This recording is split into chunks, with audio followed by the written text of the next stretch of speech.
a little bit darker, so I'm going to put some black on my brush, a little bit of extender, and just come back in and glaze over a little bit with that little darker. Okay, that looks better to me.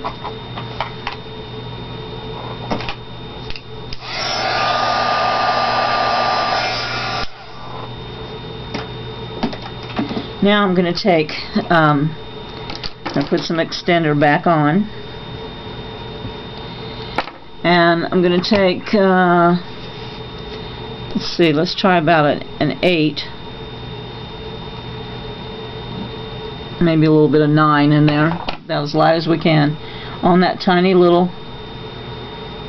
filbert, and I've got some extender on, and let's just kind of pull in these wings.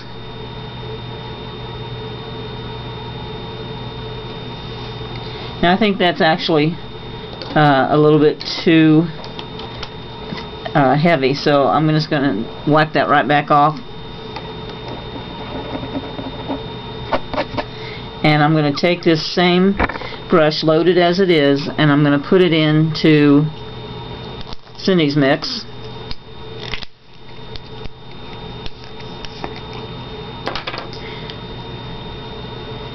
Like that, and then brush mix that out on my palette, because I really need transparency, and the white and the gray that were in it were opaque, so I needed to put the glaze in for some transparency. And then I'm just barely tapping that on.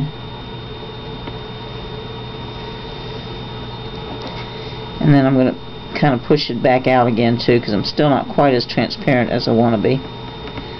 There we go, that's a little better. Put a little more of the mix on my brush, no more paint, just more of the mix that will make it transparent. And I'm going to come down here, and I'm just barely touching. That's better. Okay? And they do need to overlap, these wings. To overlap them right there.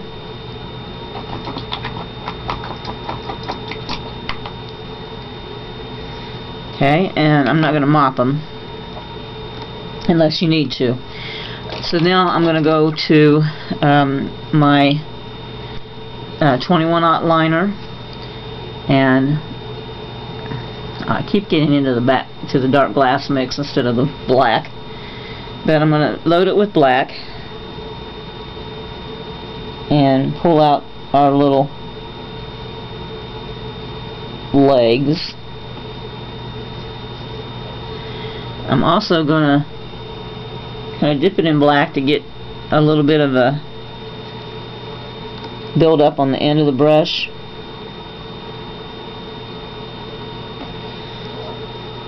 And tap the black eyes in. Okay? And where it said that it had a light gray highlight on the back, I really believe that having the wings there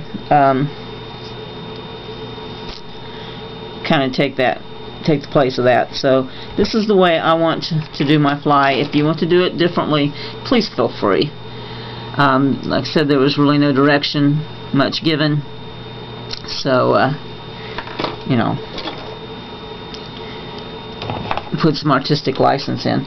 Now the number 2 background mix, which is the warm, which is here, is what we're going to use to shadow under the fly, and I'm going to also dip my brush in Cindy's mix for some transparency. Going to get just a little bit of that on the end of my brush. Brush mix on my palette.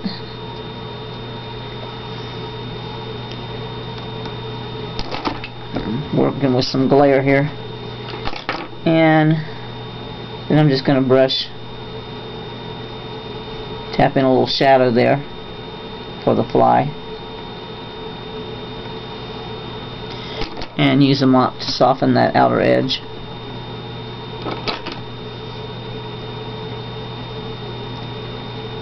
If you think it needs to be darker or a little more noticeable, a little darker, a little stronger, then dry it down and come back.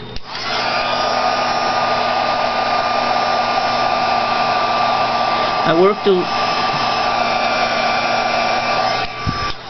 worked a little bit on bringing up the highlights in my leaves and some things.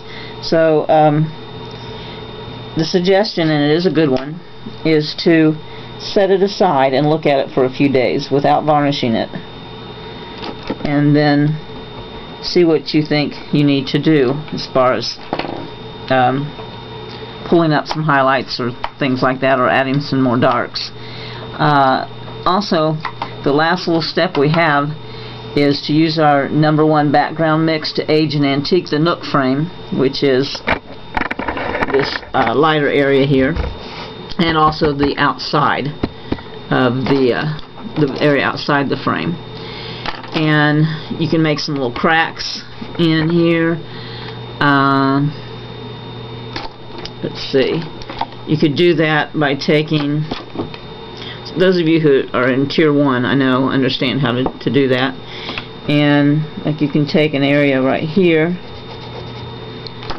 and let's see, let's work with the, maybe let's work with the cool background mix, and just kind of put a little line in there, and that's your crack.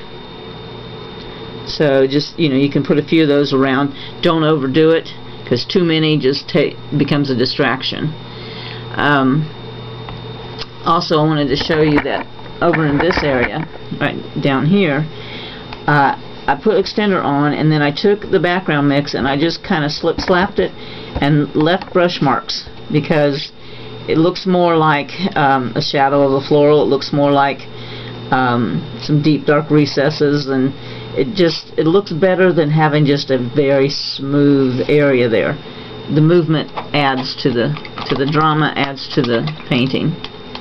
So we're almost done. We have one more painting, one more lesson that I'll be painting with you and making videos, and that's the Dutch windmill scene with all the clouds and things by Nadine Masters. And there is a mural lesson that goes with the Dutch Master that I will be sending along with you. There is a supplement lesson on the artist view, which is Nadine's famous painting with the bird and the canvas. And then there are 3 or 4 more supplemental lessons that go with that were added on to Module D that you can do or not do. But you'll get those lessons as well. There's a lot more to come, but we've only got one more painting to paint together, and then we will have finished the entire module program. And I'm really proud of you for coming this far with me.